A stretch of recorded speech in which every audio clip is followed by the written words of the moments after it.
true story. Four friends pick to live in a video game. And find out what happens when they stop being themselves and start being someone else. Animal Crossing for Nintendo Gamecube. Today I was like, let's redecorate the house. And I was like, maybe we should buy some furniture first. Nice outfit. Where'd you get it? A garbage dump? Yeah. Welcome to Animal Crossing, the life game that's happening every minute of every day, whether you're playing or not. Winter's coming soon. Should I make pants for that? Rated E for everyone.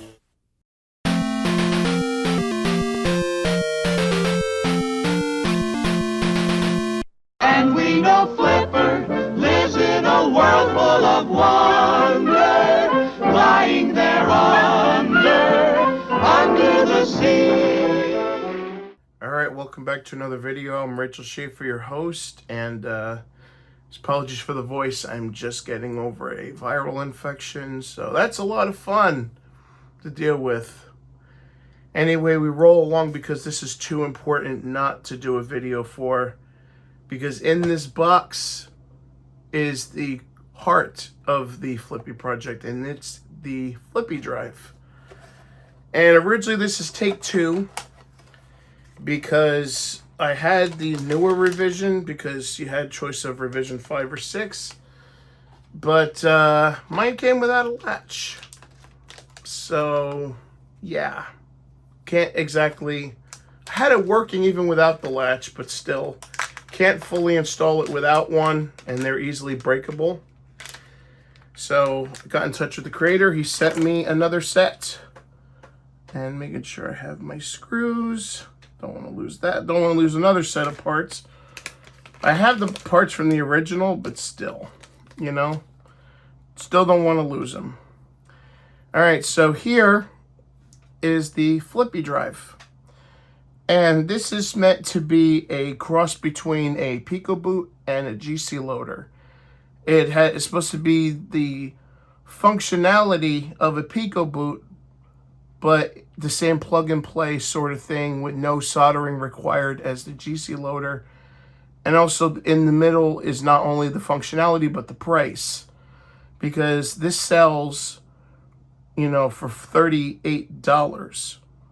And I believe that's going to be the final price, because right now it's in beta. And by the time you see this video, it should be fully released and tested.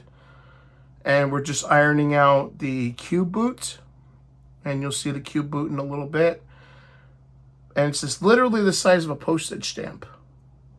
And this goes in the GameCube. We'll show you how to install it. It's going to be a mix between the old video and the new video, because I don't want some of that footage that I shot to go to waste. So, but anyway, with the revision 5, we have these connectors. I believe they're for expansions. We have a button right here. We have like a Raspberry Pico on the chip right there. These two. USB for flashing. Our micro SD slot. And this connector. This latch is important. And right now I'm going to say that when you put this in, you got to press down on here. So you got to make sure we do that. You don't flip it, you press it down, because other people have had that same issue as well. So in addition to this, you also get a bracket, a 3D printed bracket. These two screws that I mentioned are to mount the Flippy Drive to the bracket. This flex cable, and this is used for contact on the GameCube. And this is more if you don't have a disk drive. And this is the drive connector piece that goes on top. Now, that's the beauty of the GC loader, not the GC loader, the Flippy Drive. Because you can actually use the Flippy Drive with the drive or without the drive. You don't sacrifice the drive like you would with GC loader. Because for GC loader, it's a higher price at $99.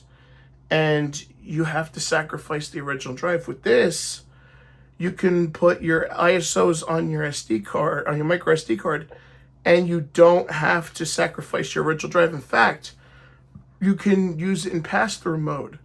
So for those people who want the functionality of, you know, a mod chip or an ISO, but don't want to give up their physical media, this is perfect. And also in the future, you'll be able to actually dump your own discs.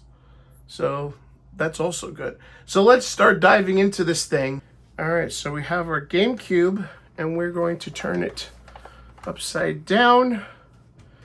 And with our game bit, we're going to be taking up the 4 legs right here.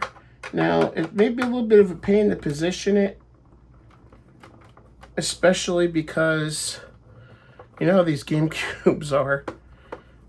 Because these are more meant for, like, that's the reason the holes are so big, is it's more meant for like machines to come down and do this. So it doesn't lend itself too well if you're using a manual screwdriver.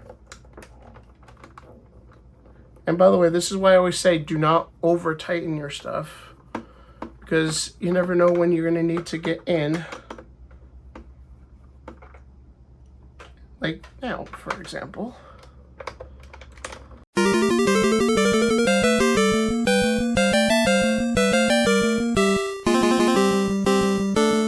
There we go. Now we're going to lift up the top. And by the way, be careful with it. Now, real quick, we don't have it yet, but we're probably going to do a separate video on it. When the laser bear extender comes in, it's going to replace this part right here. The plastic there, because it's going to be trimmed down, and an SD slot's going to go in it. Now, I'm going to place this up here. Now, we're going to be replacing this, but not in this video. That's going to be a separate video. For now, I'm just covering the Flippy Drive install. So now, first thing you need to do is to unplug some of these wires over here. Because while it doesn't need to come out, the power board I don't think needs to come out, the fan does. Let me just make sure. Yeah, because the power board's along with the fan. We're going to be replacing the fan too. But again, not in this video. That's going to be the next video. So we're going to remove this fan bracket.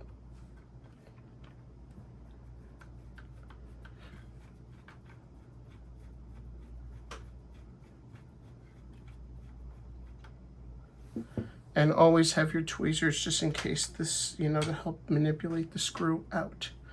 I don't have my ice cube tray that I normally do because this is supposed to be simplistic. Like only a few screws.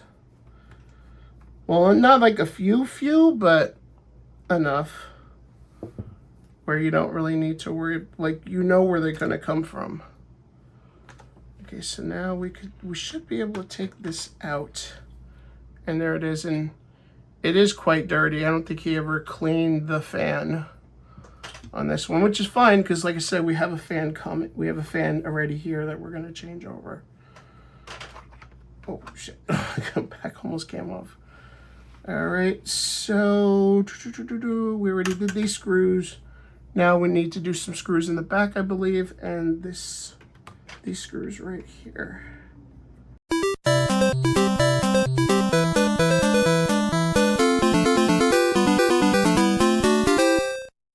Okay, so I did have to take the back cover off because there's a few screws back here that also need to be taken off too, these 3. So we're going to do that right now.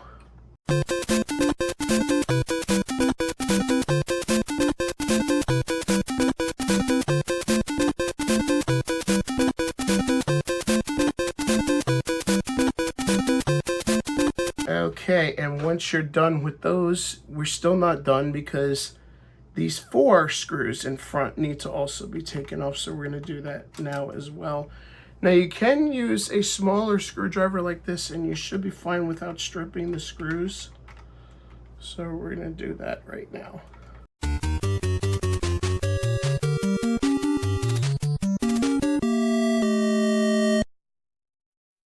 By the way, I find it better to just try to pull these out and leave the screws in, because it'll be a lot easier to take them off later, and also this way you know the orientation on where they're supposed to go. Okay, there's a little bit of rust here. That should be all right. We shouldn't have to. That's. I don't think that's going to be a problem later on down the line. All right. Now that we have all the screws off, we can take off the disk drive. And I find it easy to just put your middle finger, your right hand, and your ring finger, your left hand. Hold it like this, and then pull up with your thumbs and your forefingers. It's the first time I got down below. Yeah, this definitely needs to be cleaned a little bit. Should be all right, I hope. All right. But anyway, here's the disk drive. That's taken off. And we're left with this. I just want to inspect the board real quick while I'm down brass tacks with it. Looks all right. So, just a little dirty. Just a little tiny bit dirty. You know, because it has some use.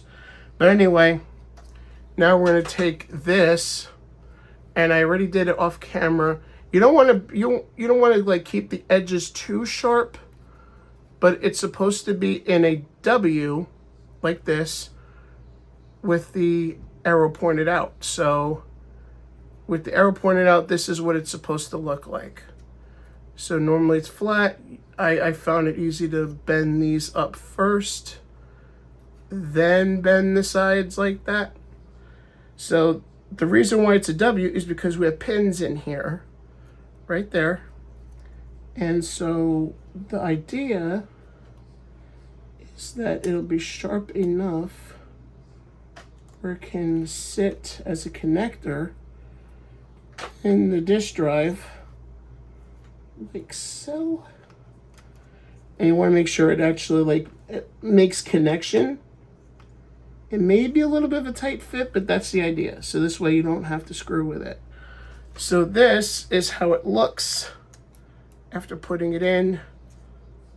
And remember, it can withstand some force, but you don't want to force it. So that's all you got to do. Now, if you don't have a disk drive, say if your disk drive is broken or you don't have one in your GameCube, this is where the stopper would come in. And voila.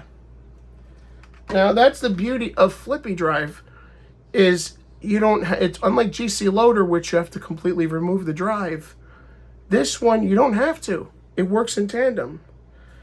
And now we're going to do also a fit, because the ribbon cable's got to go through here. So I want to make sure that the ribbon cable has clearance. It does. And you want to run your cable over. And this is probably going to be the tricky part. All right. So before I screw this in, I want to do a test. And it goes in on this slide right there. And by the way, you need a number 0 Phillips, which is this one, to screw it in. Now, I did it already, try to save me some time. Now, you don't go with this flap. That's for the add-ons, I believe. You go with this one.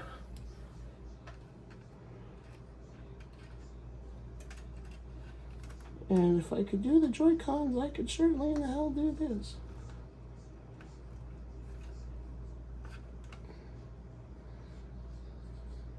And already. Wait a minute. I'll take the disk drive out. So at least I know it could fit. Alright, so.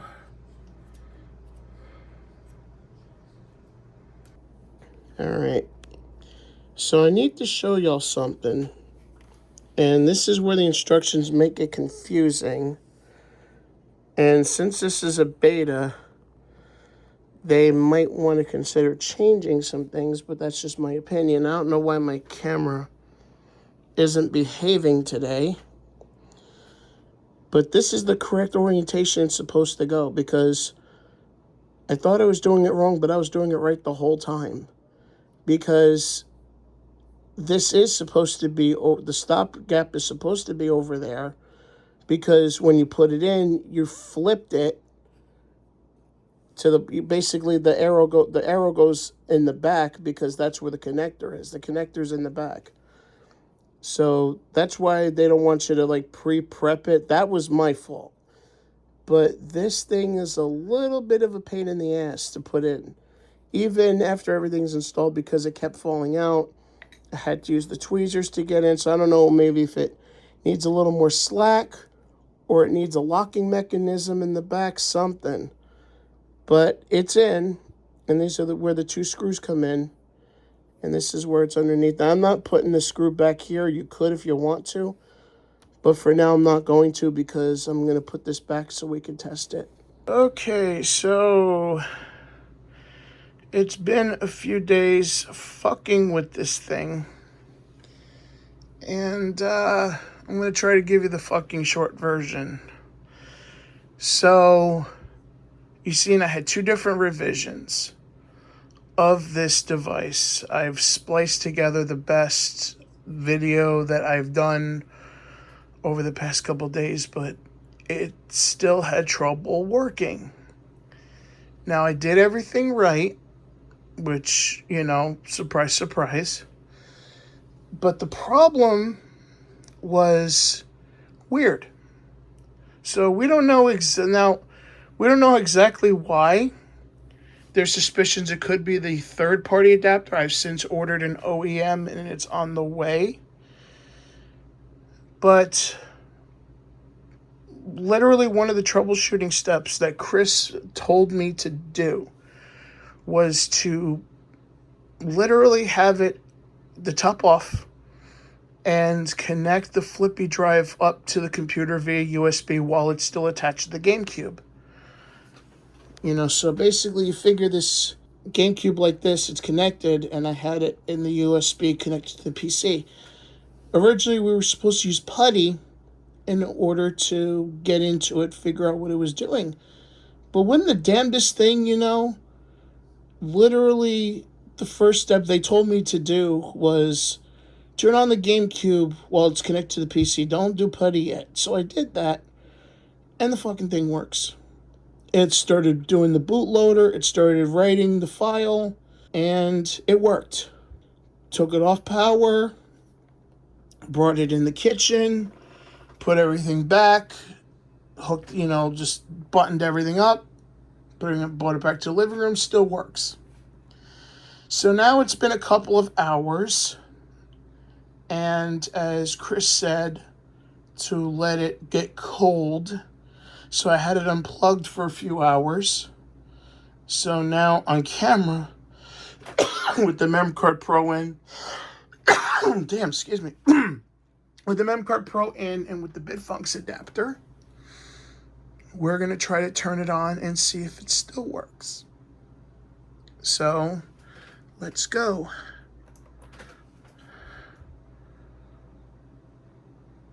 We're getting a 480p signal. Everything's flashing, and it works. By the way, it does work. See, now you see all our games. Now, an easy way to tell that it works is if you get the full GameCube animation, you know you got it right. And after like a short delay, if it goes to the GameCube logo picture right away, it doesn't work. So keep that in mind. Now, I know there's going to be people like Dubes and How, or I think that's the guy's username, but I'll link to his video, that is probably going to install it, you know, much easier than me. Even though I tried to do an easy installation, it's only supposed to take like 15 minutes. You know, it wound up, honestly, between the 2 Flippy Drives, one didn't have the latch, and the other one we were trying so desperately to get to work. And I took came yesterday, Saturday. All Sunday morning, I was working on this thing. Sunday morning into Sunday afternoon. Started at 7 in the morning. Didn't fully finish up with this until 1:30 in the afternoon. That's how long it was taking me to figure out what the hell was going on with it. Now, I know it's a beta. I understand that. However, hopefully, my experience will not happen to you, because hopefully all these issues that are coming out, it's like, on one hand, I am a little burnt out because having to deal with this thing, getting it to work. But on the other hand, I'm actually thankful because at least it's an issue that it can be looked into and fixed. So when the full version's out, you don't have to deal with it like I did. And isn't that the story of my fucking life? Not to get off, not to do all doom and gloom, but that seems to be the story of my life. I always have to deal with things so other people don't have to. A lot of times I am doing it voluntarily, but there's moments like this that I just stumble into it. So when you ask me, getting to the main point, when you ask me to beta test something, this is exactly why I put the device through its paces. Like when you see me put up videos of flashcards and devices, and yes, there's going to be videos of this as we continue going forward with the beta test, like gameplay and things like that. And the reason why is because I want to test everything. I don't want it to just simply be a couple of things. I want it to be everything. I truly put things through their paces. And that's why. Because you never know when issues come up. Oh, excuse me. But yeah, so let's try. Oh, that's right. It's weird how it doesn't use unless it's the diagonals messed up on the third-party pad. But anyway. Okay, so this is a newer version, and if you remember in the earlier clip that I showed, Metal Gear wasn't even booting past the Konami screen. Well, here's Metal Gear now. And yes, I've tested it. I know it works. I don't see the MemCard Pro support yet,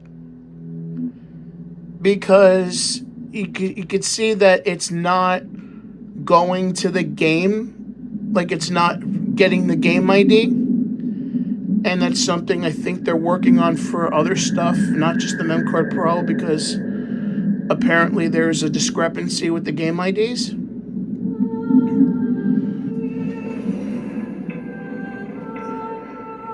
They see it's actually booting, it's actually working.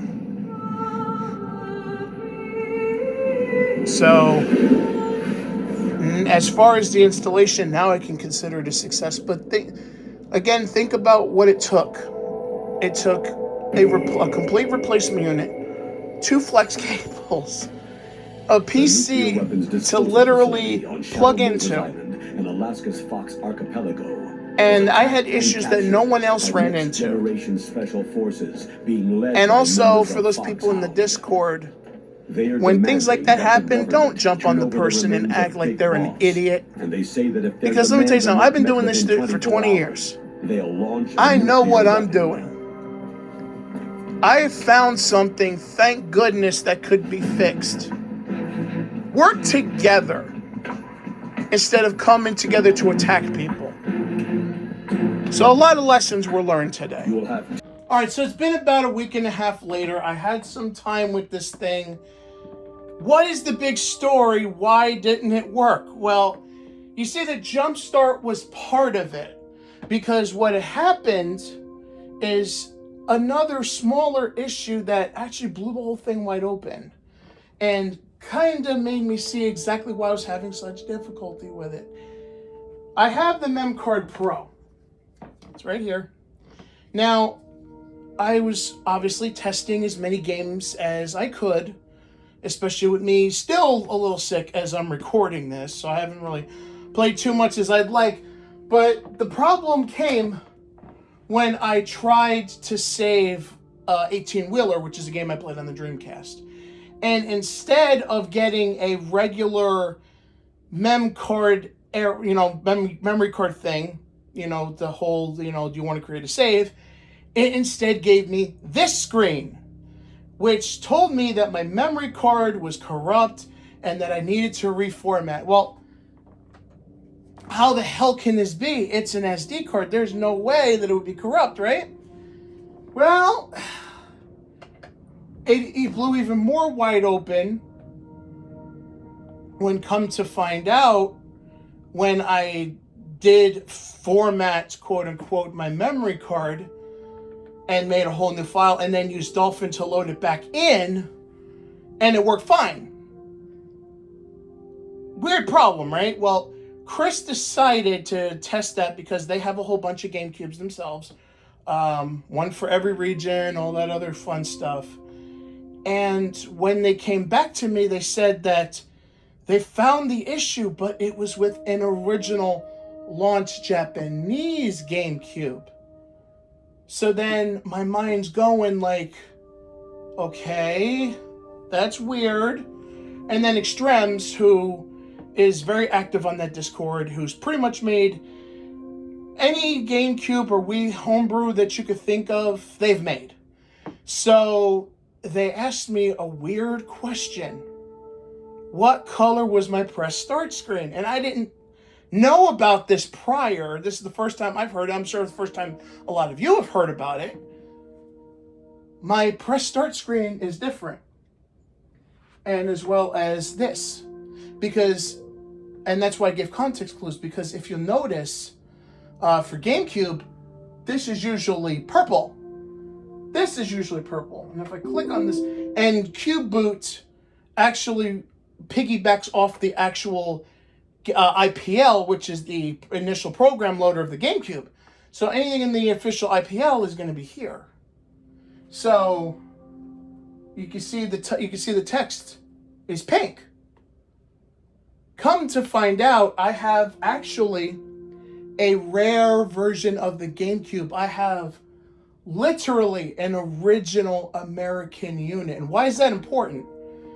That's important because most GameCubes that were at launch for the American market were 1.1, which was already fixed and fixed before the launch. But as you know, when there's a video game console launch, they start making these things months in advance. For example, I'm sure in the next 6-7 months, whatever, we're going to see a Switch 2, and I'm sure they're creating it right now to get, the launch lineup ready, to get enough units on hand. So this has the very first system software. So it's a rare device because it's more common in Japan. In Japan, they had this for several months, at least. But for the US market, not so much, because there was a mix of these and 1.1 at launch. So only about 1 or 2 kind of American GameCubes have this.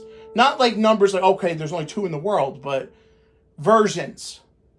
So Chris didn't really account for this because they didn't have one of these. At least not to my knowledge. They didn't say they did. So as I said earlier, me being a beta tester, or when I get a product in, I test the shit out of it. Perfect case in point. So now, knowing I have a 1.0 GameCube, I encourage everyone, it doesn't matter what you're making for this thing, if you need a beta tester for a 1.0 GameCube, I've got one. I'm willing to test, whatever. That's the point of this channel. Not just to show you cool stuff, but to show you how it works, to test this to make sure it is working. But it's cool. It is. It really is, because now I can say that Flipper over here is unique. Really unique. But at the same time, all that aggravation while I'm still in the middle of being sick. Yeah. Fun. But, anyway, as we're shooting this portion of the video, and I know I'm going on long, I'm trying to be shorter now because that's what everybody wants. They want like half an hour or less videos. Right now as we're shooting this, it's at 0.29. So a lot of the issues with games and booting have been fixed. However, there's still a long way to go. Chris and Trevor are hopeful that the Flippy Drive will be ready for consumer consumption by early July. So we'll see if they stick to that or if there's other issues they got to work out. We're looking at possibly revision 6 being the most common, and hope they fix the latch a little bit. So anyway, it was an adventure, but we're here. We've got the Flippy.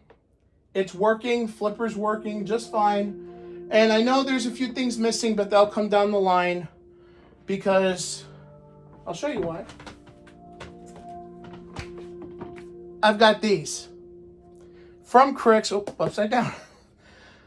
I've got these from Cricks ready to go, ready to review. And that's probably going to be several months from now because I just got a lot on my plate, finance-wise, creativity-wise.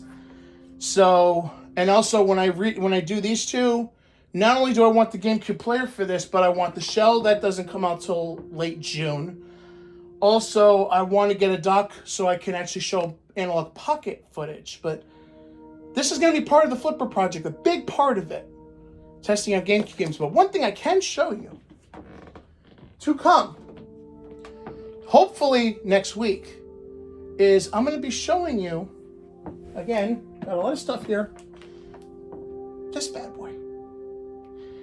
And you may not know what it is because it's not a official Nintendo one, but it's one that works with the analog pocket. GameCube link cable. I'm going to show you some programs on here that can connect with the Game Boy Advance, or rather in this case, because everybody's done a video on it. There's a lot of videos of the Game Boy Advance and the GameCube, but not with the analog pocket. Now I'm going to show you it working in some games. Not a lot because I don't have a lot beaten yet. Like I just said, I just started with this thing, but enough to show you working and to show you how to get it done. It's relatively simple, but I feel everything should be documented. So this chapter, the Flipper project, may come to a close, but still a lot to do in the future, so we'll be revisiting this. But for now, it's time to play some games. Not this one. This is just the first one on the menu. But there's so much. There's about 300 games that at least I want to check some of them to make sure they work. And of course, this thing. So until then, until next week, Rachel Schaefer signing off.